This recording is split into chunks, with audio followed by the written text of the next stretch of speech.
Well, good evening, everybody. Good evening, and a very good evening, and a very warm welcome to all of you. It's good to see so many of you here. And welcome to the launch event for the Clean Skies for Tomorrow Sustainable Aviation Fuel Ambassadors event. Well, we are approaching fast the end of Transport Day at COP26, and I hope you are all as excited and as optimistic as I am by the commitment that we've seen worldwide to decarbonise our transport systems. And I'm sure you'll agree. One of the toughest challenges that we face is the need to decarbonise aviation. To do so, the role of sustainable aviation fuels, or SAF, cannot be overestimated. It may be the crucial role, other technologies as well, but the role of SAF is clearly going to be critical in the years ahead. But as we heard at the Delivering Jet Zero event earlier today, challenges remain with producing and with scaling up this technology. So there is an urgent need, not just for states to support the development and the deployment of SAF domestically, but to coordinate across borders, working together to scale up quickly and avoid spiralling costs of diverging national, regional or international approaches. After all, the majority of aviation emissions come from international flights, so a truly global effort is what is required. But we do need to make this transition as easy as possible, and that means answering the common questions governments are posing, including, where do we start with SAF? Do you have any lessons or best practice that we might all share and learn from? These are exactly the questions that SAF ambassadors gathered here in person for the first time will want to help tackle. And the policy toolkit, I think you've all got a copy, I hope so.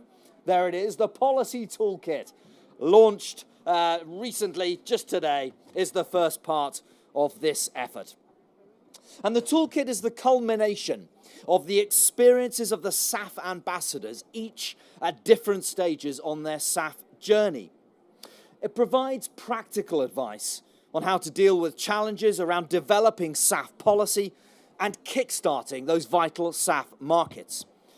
And the toolkit has a simple yet ambitious aim to make greener flights across the globe a reality and even faster. Now, in the UK, we want to demonstrate leadership on this issue. We're aiming for 10% of our jet fuel to be SAF in 2030. Already, there's a number of SAF plants developing across our country, supported by government policy and funding, with increasing numbers of companies considering new proposals. And to accelerate SAF deployment even further, we announced a £180 million funding boost in October as part of our net zero strategy. A new partnership with Breakthrough Energy. We're also designing regulation aiming to mandate the use of SAF. Well, I hope that our commitments, not only our commitments, but our experience in designing and navigating, or maybe I should say flying, through the complexities of SAF policy will inform policymaking around the world. And I'm pleased to see companies investing in SAF in the UK. Just today, we saw DHL announce their investment of €62 million of SAF for their operations out of East Midlands Airport. Now, at this point, I would like to thank the ministers and officials from my fellow SAF ambassador states, Costa Rica, Kenya, the Netherlands, Singapore, and the United Arab Emirates, for offering the benefit of their experiences to shape this document as you can see it today. And I'd also like to thank the World Economic Forum, the Energy Transitions Commission, and the industry members of the Clean Skies for Tomorrow Coalition for all of their hard work to support the SAF ambassadors and produce this toolkit.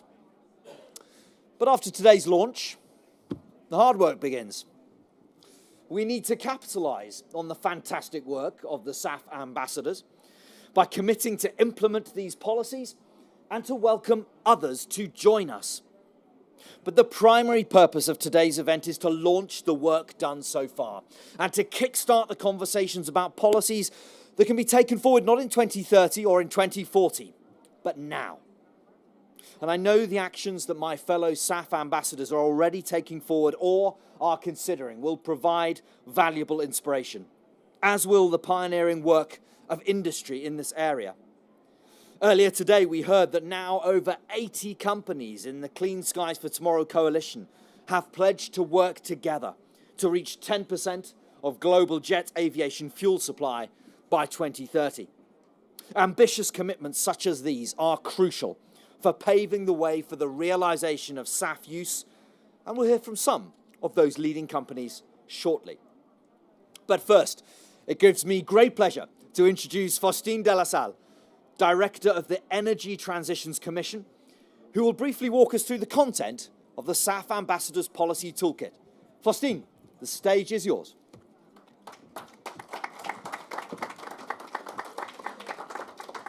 It's a great pleasure to be here today, and I'd like to thank the UK government for trusting the Clean Skies for Tomorrow coalition to help all of you develop this policy toolkit that we're launching today. And obviously thank also the industry members of the Clean Skies for Tomorrow coalition and the different partners who have joined forces to help us get there. This policy toolkit is really the combination of a wealth of experience that has been accumulated over the past few years by people across the world who have been working on how to deploy sustainable aviation fuels in the aviation industry. And this is a massive challenge we have in front of us. The scale-up that we need in the next 10 years is very significant. Today, about 0.05 million tons of SAF are produced. We have about 20 million tons in the pipeline in some form or another, but not all of those plants might get off the ground if the policy context is not favorable enough. And we would need at least 35 million tons by 2030 to reach that target of 10% SAF globally that a number of Clean Skies for Tomorrow partners have been pushing for and committing to over the past few months. So a massive scale up in front of us. And the question on all of our minds is how to do that in a context in which sustainable aviation fuel still costs 2 to 4 times the price of conventional jet fuel. And although this price will come down over time, that cost differential won't disappear in the next 10 years. So we need to operate and find a market and create a market for sustainable aviation fuels despite that cost differential in the next 10 years. So how do we do that? What we've realized by speaking to all of you is that there are 4 major pillars of policymaking that need to be jointly pursued. There are many ways of pursuing those different pillars. We've identified something like 34 policy options in this toolkit because we know that policies will need to be tailored to the local context of each of your countries. There's not one-size-fits-all model. But there are 4 pillars that need to be pursued across all countries and ideally at some point within ICAO. The first one is feedstock sustainability. As we know, there have been many debates around this topic, and we need to be particularly careful about feedstock sustainability of bio-based sustainable aviation fuels, but also of power-to-liquid sustainable aviation fuels, given the importance of having clean sources of hydrogen and of CO2. The second key pillar is creating demand at a premium price in the market. One of the key tools to do that, a blending mandate, is being pursued by the European Union, but there are other ways of doing that, for instance, through forms of tax incentives or voluntary purchase from corporates and from government agencies. The third major pillar is to support the suppliers, to really help develop the supply chain for those new fuels, with 2 major types of measures here that can help. One is pure investment support. Most of the money required to invest in sustainable aviation fuels plants can come from the private sector, but the first few investments will be riskier So we'll need de-risking public finance to crowd in private capital into those new investments, especially the first-of-a-kind investment in new production pathways.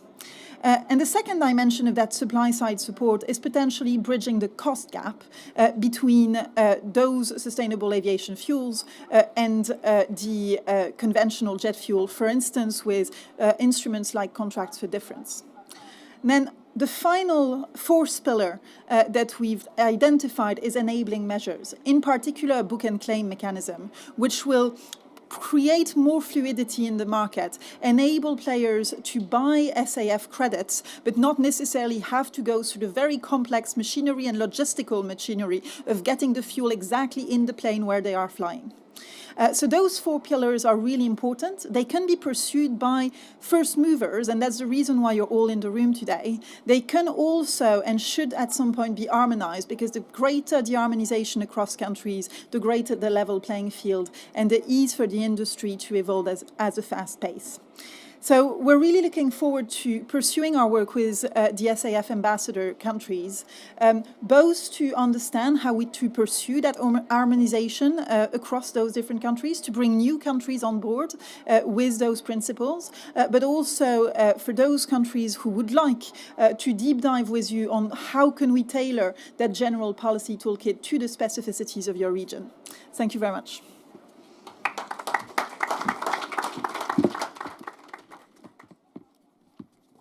Faustine, thank you very much indeed for that excellent presentation. I'm really proud of all the hard work that's gone in from everybody into producing the SAF toolkit. But at this moment, what I'd like to do is to turn to an important part of the session, which is hearing from the contributors to the toolkit themselves, my fellow SAF ambassador representatives, about the actions that they are taking to accelerate the use of SAF. And I'll go now to those representatives one at a time, and we'll hear from them one at a time, please. First of all, please, can I hear from Nancy Karagithu, who is the Principal Secretary, the State Department for Maritime and Shipping Affairs at the Ministry of Transport in Kenya. Nancy. Thank you very much. Good evening to everybody. And I'm not here by mistake, because you had maritime and shipping. Because they are two very complementary modes of transport. So that's why I'm here. Excellencies, honorable ministers, ladies and gentlemen, let me start by saying how honored we are to have been part of this very noble initiative. And we are here because, and we took part because the civil aviation industry in Kenya is of utmost importance to us. Being a continental hub for aviation and air travel, and also as a tourist country that relies heavily for delivering tourists to us by air as they come to watch our famous Big Five. 90% of those tourists arrive by air. So we are happy to have participated in the International Aviation Climate Ambition Coalition launch today, and we want to restate our support to this initiative as we support the ambitious action on aviation emissions, and that's the reason we participated in the preparation of the Sustainable Fuel SAF policy toolkit. We want to say that we sent a very strong team of experts into the initiative, and we are glad to hear that they delivered. We had experts from our Ministry of Transport, ably led by our Director General of Civil Aviation, Kenya Civil Aviation Authority, Director Gilbert Kibe, who is sitting here with us. And we want to say that as a country, we've made considerable efforts, which we intend to continue, to ensure that the aviation industry continues to develop in a sustainable manner by incorporating the relevant ICAO standards and also the recommended practices on environmental protection, which are embedded in our civil aviation laws and regulations. We also want to say that our efforts to implement ICAO assembly regulations on environmental protection and climate change in Kenya has been three-pronged.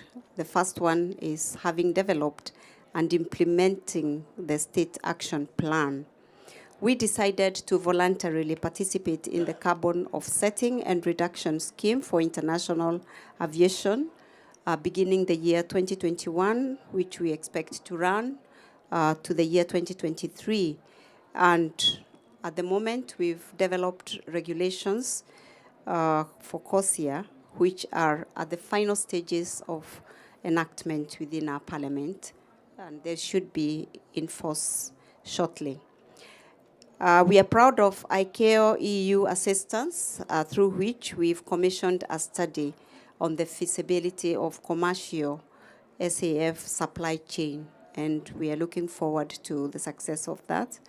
The study has already examined the feasibility of various potential feedstocks based on conflicting uses, logistics, core benefits, volumes, and socio-economic factors.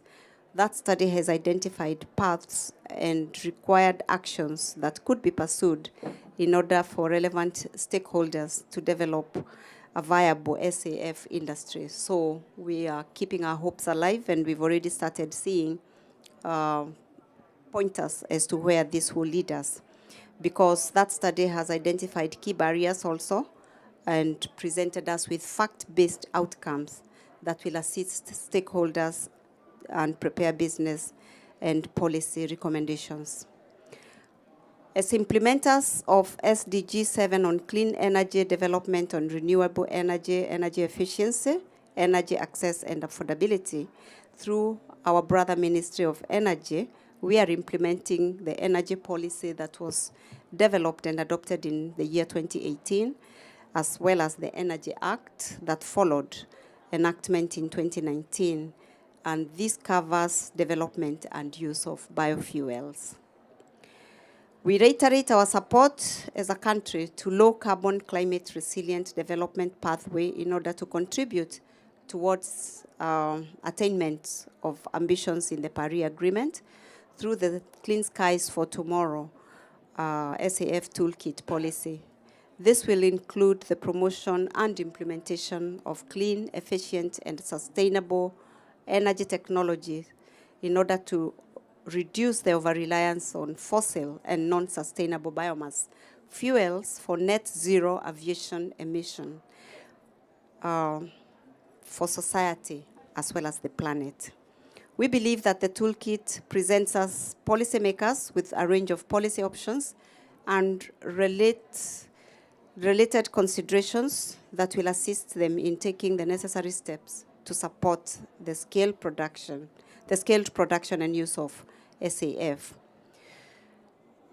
In conclusion, I wish to reiterate our commitment and support to the Clean Skies for Tomorrow Sustainable Aviation Fuel Toolkit and the International Aviation Climate Ambition Declaration. And we also invite other states to commit to this declaration and join us as we work towards our shared objectives.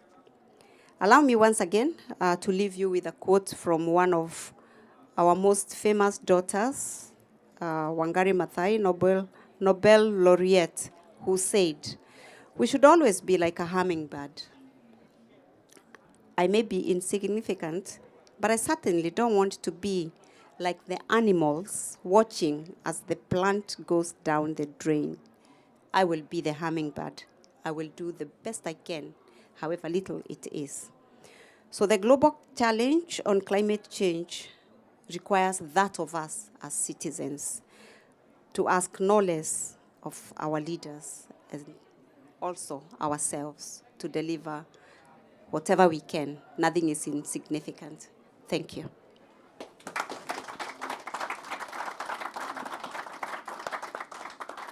Minister, thank you very much.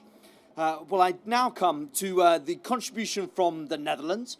I'm very pleased to have a video message to play from Barbara Visser, who is the Minister of Infrastructure and Water Management. We're also very pleased to have the attendance of the Netherlands Climate Envoy, His Royal Highness Prince Jaime de Bourbon de Parme, who will speak in just a moment. But first, the message from the Minister.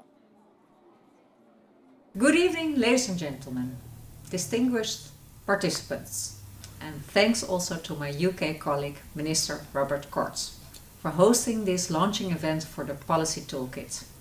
Unfortunately, I'm not able to join you physically in Glasgow, but I'm very happy to be able to contribute virtually to this event. Aviation is one of the most remarkable achievements of humankind. Within little more than a century, the sector has developed from a first pilot project to an everyday way of traveling. We use physics, the powers of the atmosphere, and the immense chemical energy of kerosene. But now we're also facing the consequences of our fossil fuel use across all sectors in all countries. And we're facing the challenge of radically decarbonizing aviation in line with the Paris Agreement. On that note, I'm very proud that earlier today the Netherlands joined a coalition of countries that is aiming for an ambitious long-term goal in line with the 1.5 degrees. And it's not an easy task, and there's no silver bullet in doing this. We're building lighter aircrafts, and we're also improving aerodynamics. We're working non-stop to improve the performance of jet engines. But what if we could make the fuel itself sustainable? In the Netherlands, we have set the ambition, together with the sector, to have 14% sustainable aviation fuels in 2030. And within the EU, we are negotiating on a blending mandate. And I was very happy to hear about the UK's ambition for 10% SAF in 2030. In this process, we should work together, globally. Climate change is, after all, a global issue that we should tackle together. And today marks the opening of another chapter in the history of aviation. The Clean Skies for Tomorrow Coalition has done a splendid job by taking the initiative to develop this SAF toolkit. Thanks to you all. And this toolkit gives us a very useful overview of the possibly policy measures to ramp up SAF. And it's hands-on and it's inspiring. And I'm certain that it will help all our colleagues across the world in learning from each other's experience in this very new policy area. And now we move forward together. Thank you. It's wonderful to hear from the Minister. Now, Your Honour. You made me choose mine. Now it works, yes. No, it's great to be with you, and we wanted to give some physical presence as well, because a video is a video, and the Minister very engaged. He said, you know, if you're around, just stop by, and then you were so nice to give me the stage as well. The first question I got getting to COP as a climate envoy was, how did you get there? And everybody said, you need to take the train like all the others. And I had to say, no, I took the plane. But I had one excuse. I had to brief the Prime Minister going here. And the Prime Minister only is, a couple of times a year, he actually talks about climate because he has a Minister for Climate.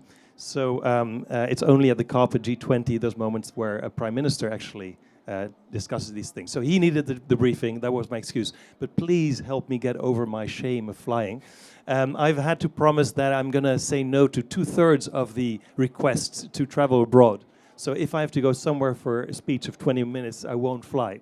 Even if I make some nice program around it, it now really is a lot Zoom, and only when it's really necessary, like today, I'm physically present. Now, we are a proud ambassador of the SAP Policy Toolkit, because indeed we need to make it a reality, as you just said, cheaper, faster, to reach our global targets. And the Netherlands can do much more. And a little bit like you said, our sister, Principal Secretary of Kenya, it's all of society approach. We have the biggest harbor in Europe, a lot of chemical industry around it. We've got the very best airport in Europe. I'm saying this because the CEO is sitting right in front of me.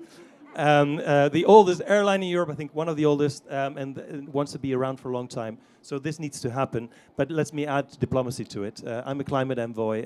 I'll put my name and time behind this initiative wherever I can to deliver on our targets. Thank you very much.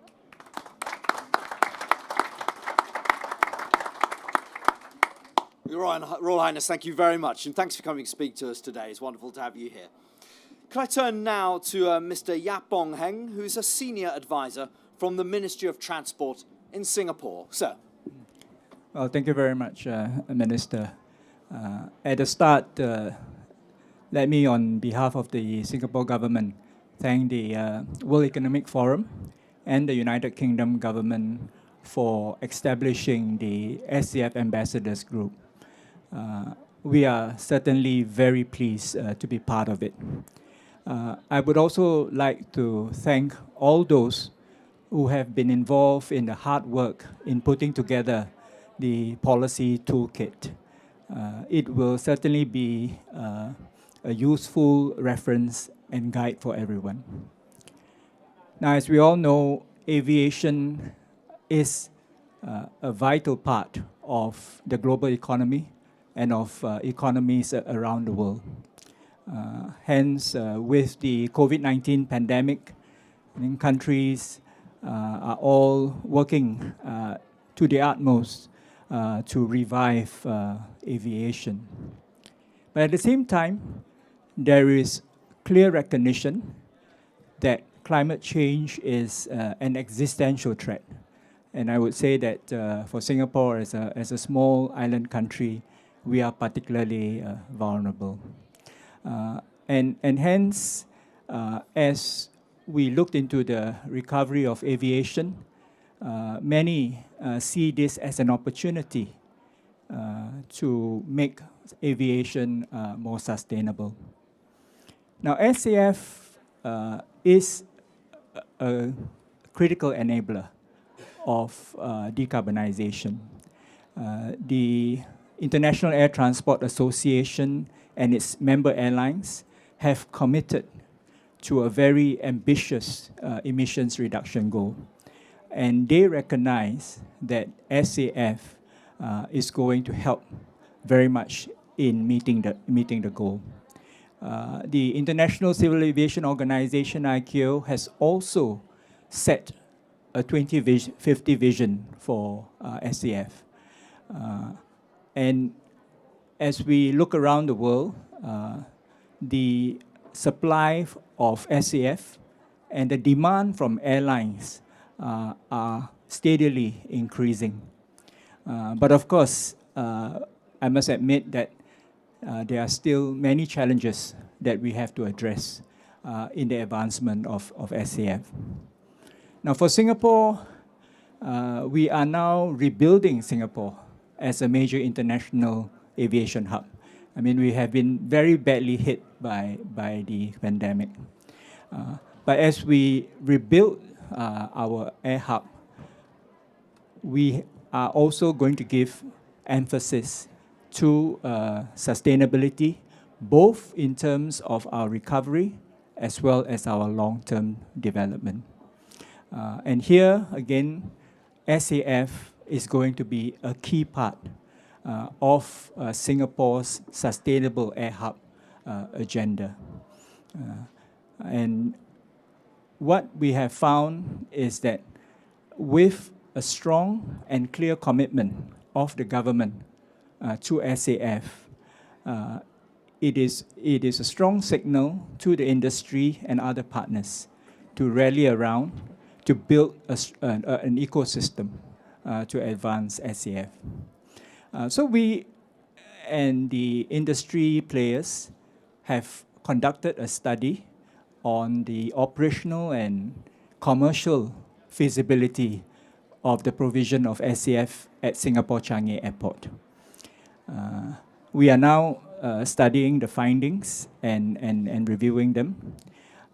And these include options such as the integration of SAF with traditional jet fuels in the existing supply chain for Changi Airport, the feedstock technology combination options for the production of SAF in Singapore, and of course, the options for increasing the uptake of SAF in Singapore. So it is still early days for us, but we will continue to work with the industry and other partners to develop the policies, technologies, and operational elements that are necessary for the provision and adoption of SAF at Changi Airport. I just want to conclude by underscoring that SAF is expected to increase in demand and supply over the coming years. So I would certainly encourage all countries, the industry, and all other partners to make use of the policy toolkit that has been developed to accelerate the supply and use of SAF. Singapore will certainly do that. Thank you very much.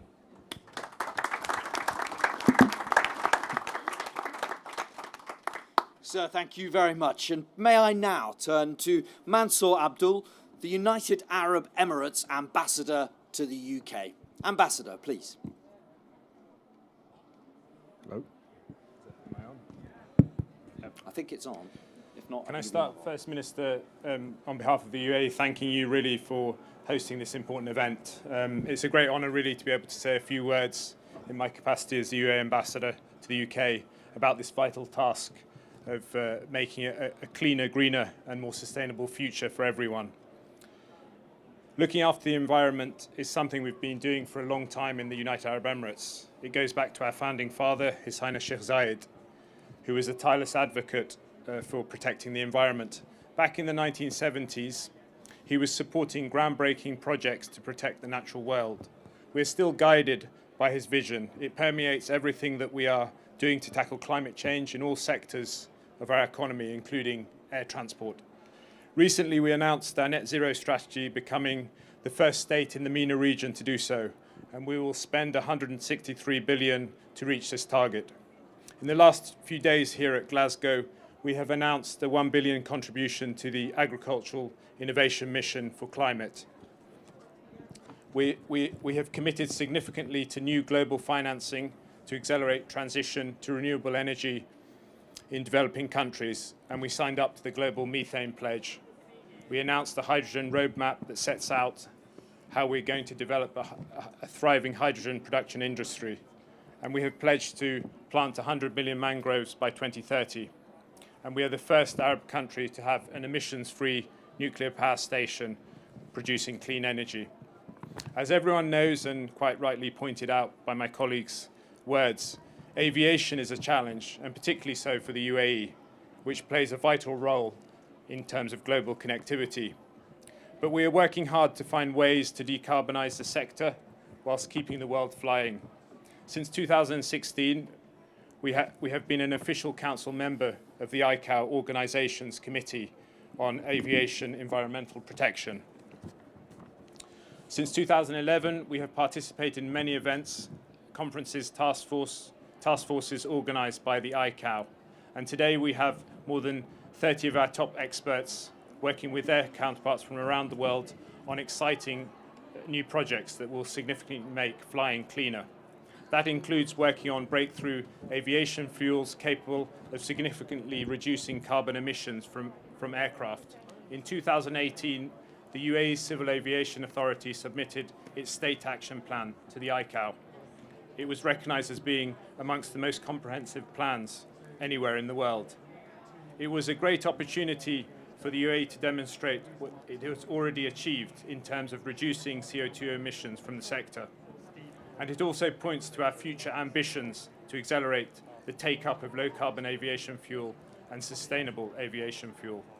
In March, we approved the establishment of our National Committee for Low-Carbon and Sustainable Aviation Fuels. The committee will carry out all the necessary studies that will enable us to create a national strategy capable of balancing our environmental and economic needs.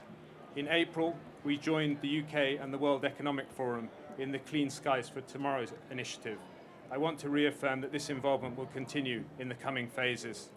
In the words of our Vice President and Prime Minister, our goal is clear: to build an economy that protects the environment and an environment that supports the growth of the economy. As you may be aware, the UAE submitted its bid to host COP28 in 2023. We hope that we will get your support in our efforts. And finally, Minister, I'd like to take the opportunity to thank you and your team for all the hard work in making this summit a crucial success. Thank you. Thank you. And forgive the profuse sweating. They say it's healthy. Absolutely. Ambassador, thank you. And thank you so much for your kind words. And may I thank everybody here, all colleagues, for all of their insights that you've brought for us today. It's fantastic to hear such a rich variety of experiences and challenges and actions as well as we look to take this forward. Thank you, everybody. Now, I'd like to show everybody now some of the real benefits that SAF can bring to us. And if you would turn your attention, please, to the screen, we're going to show you a short film on how SAF can bring forward a more sustainable form of flying.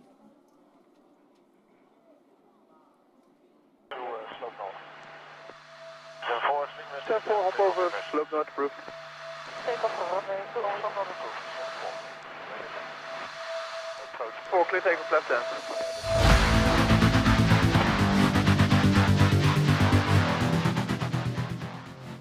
As demand for international air travel continues to increase and the sector rebuilds from the impacts of COVID-19, we're faced with a plethora of climate challenges.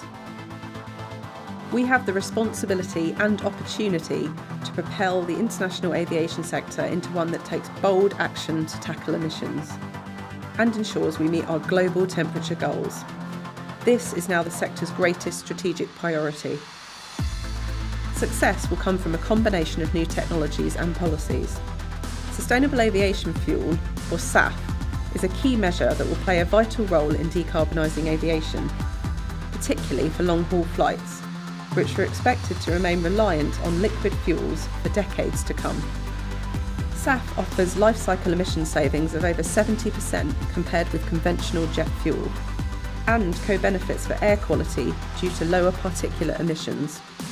Other solutions using electric and hydrogen technologies will also have a key role to play in the longer-term transition to net zero aviation.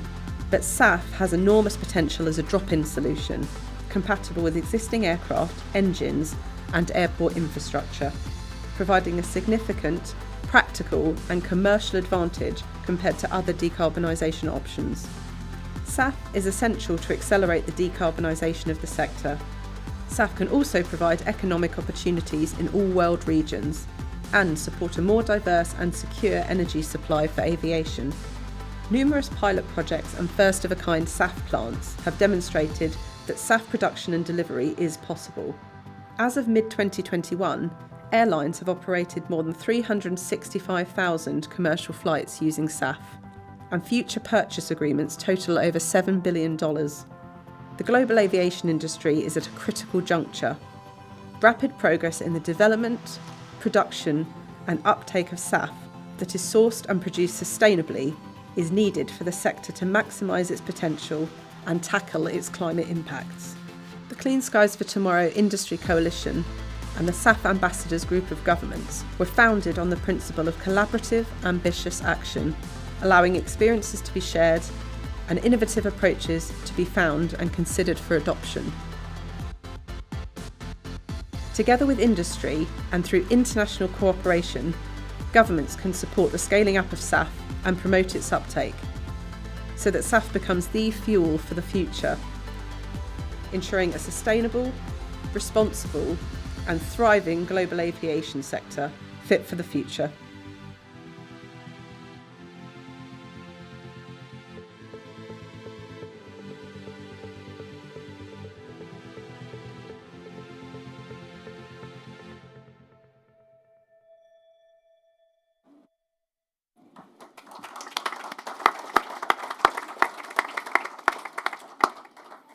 Well, I'd now like to welcome Scott Kirby, the CEO of United Airlines, and Dick Benchcott, the CEO of the Royal Schiphol Group, to give their reflections as the actual customers and end users of sustainable aviation fuel. And of course, as we all know, it's only through industry and government working together that we'll get the change that we need.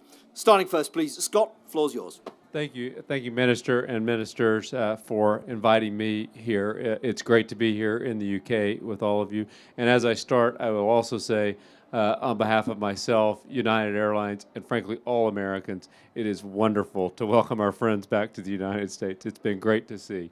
There have been some touching, heartwarming scenes in the United States of families that have been separated for 2 years and are finally getting back together. And I'll use that to start my speaking today by saying it demonstrates that we in global aviation play a vital role in connecting people and uniting the world. I think amongst the many casualties of COVID, one of the casualties has been the cohesion and the coming together of a world community that we lost because it was so hard for us to get together in person. Seeing those people get back together is so meaningful to them and their personal lives, but being here at COP, it is so much better. It is so different being with people in person.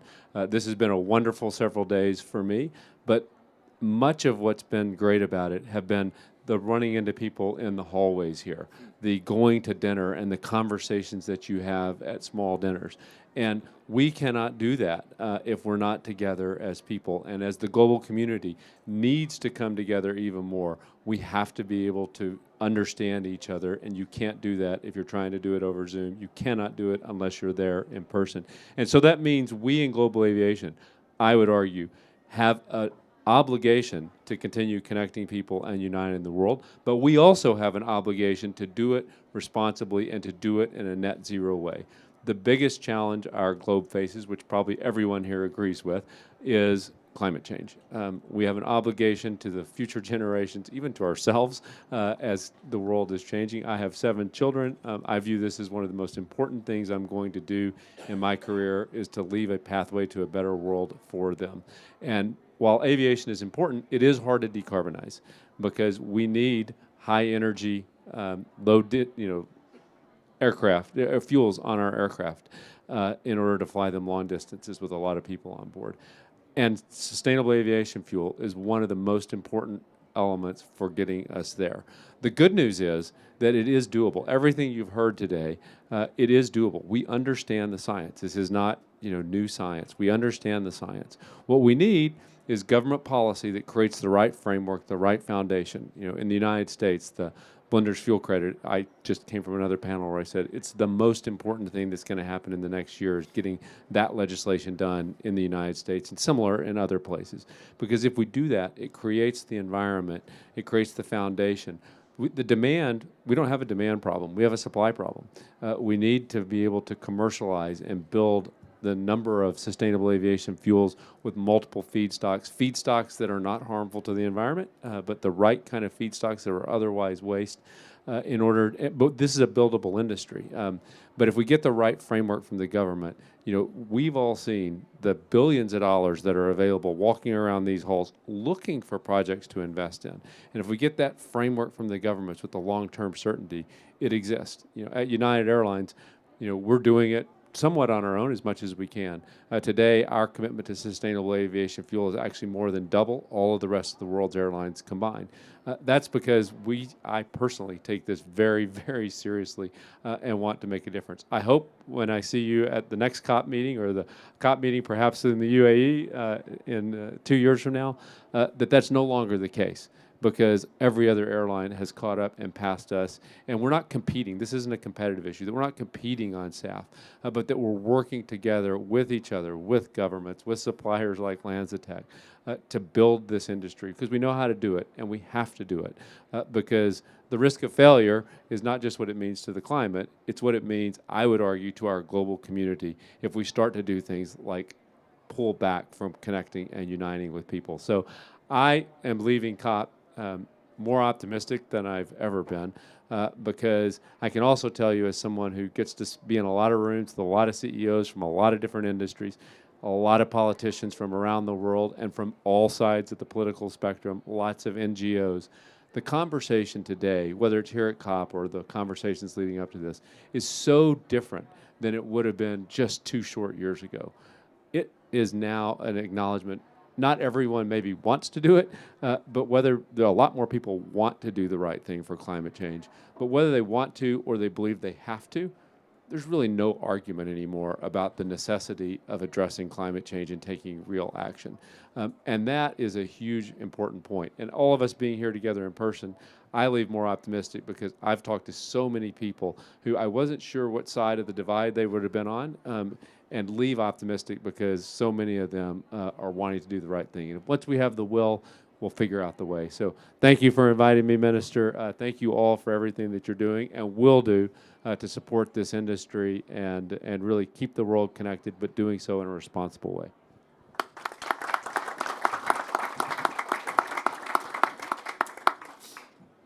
Dick. Thank you very much, Minister and Excellencies, for the work you're doing, for organizing this session, for highlighting it the way you are, and for committing the way you are. And I think for me that has been a theme throughout the day, and I share Scott's optimism about the momentum that we see developing. And I think John from Heathrow, and you've been very much at the forefront of this, you share in this as well. And it's really a joint effort that is now developing, not just within the industry, but with governments as well. I heard somebody describe this COP as probably the first public-private COP. I found that an interesting one in terms of underlining the involvement of business. And not just in the sense of what's going on or, hey, be careful. No, in terms of driving what needs to happen and providing insight in the ways and means to make it happen. And that's truly a step change. Also for aviation, the discussion like this with us here would have been different 24 months ago, perhaps even 12 months ago. But the commitment is fully there. All airlines in the world, all airports in the world have made their commitments. Net zero in 2050, in line with Paris, some want to go faster. And yeah, for me the key words now here, and I saw them somewhere on a board as well, accelerate, kickstart, scale, and that is the type of discussion we are having now. It's clear that with innovations to come, that meeting our short and medium term targets, the heavy lifting is with the fuels, like in any other sector. It's just replacing the fossil fuel, the fossil carbon in the fuel, and use the new fuels. Interestingly, it's the easiest way to do as well as outlined in technical terms. So it's clear that SAF on the way to 2030 will have to do the heavy lifting. So the what is there as well. Commitment is there, the what is there. So then you have the how. And that's where the toolkit comes in, and that's where we have to focus on now. And the how is as global as possible, as fast as possible. There's few things then to look at and to look after. It's the interaction between, of course, the policy and the regulation, the frameworks, the investments, the innovation, get it right. I once phrased it as we have to make it work like clockwork, because it's a race against time, a race to achieve scale, and a race against time. It has to work as a clock. It does not always do that at the moment. There's a lot of still inefficiency in the way we do things, or symbolic policy measures. So we tend to tax flying instead of taxing carbon, which would be a great price support for sustainable aviation fuels. Get the right support mechanisms in place, and then start to make it happen. In my view, where we are now is the commitment is there. Demand, I think, is starting to happen. And the problem this year, next year, the year thereafter probably is going to be supply and not demand. But that gives then the right signal for those partners and those developers to get into the game and to really start producing the sustainable aviation fuels. And my dream for the sector is that we are able to commercialize SAFs. And yes, it's at higher cost, and especially in the beginning, but the customers are there. Also the business customers. Businesses, we heard you from a government perspective, but businesses, either we solve this dilemma, or they will change their behavior, and quite dramatically, at the cost probably of the business, but also at the cost of flying. And if we live in a world who wants and who needs to fly, then we have to make it happen, and if we want to make it, and we need to make it sustainable. We have to solve those dilemmas, and that's where we have to act fast in order to get there. But with the right support, and there Airports will support the airline business to that extent. At Schiphol, before the European mandate kick in, we will spend millions on those airlines who will contract CEFs, and at Schiphol incentivize that. We'll do our utmost. We'll help in this collaboration that is necessary to get the production going, and work together with others. It's a bit like safety. You want to excel in it, but it's not. But it's something you want to share. And that's what we want to do as well. So accelerate, kickstart, scale. Thank you very much.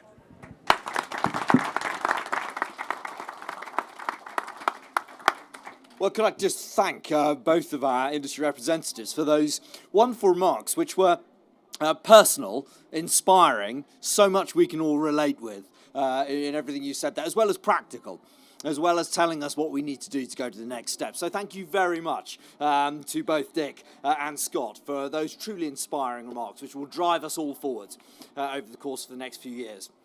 Well, look, we've heard from a full range of world regions today, from sustainable aviation fuels, manufacturing, and this is one of the most important tools that we have for tackling international aviation emissions in the short, the medium and the long term.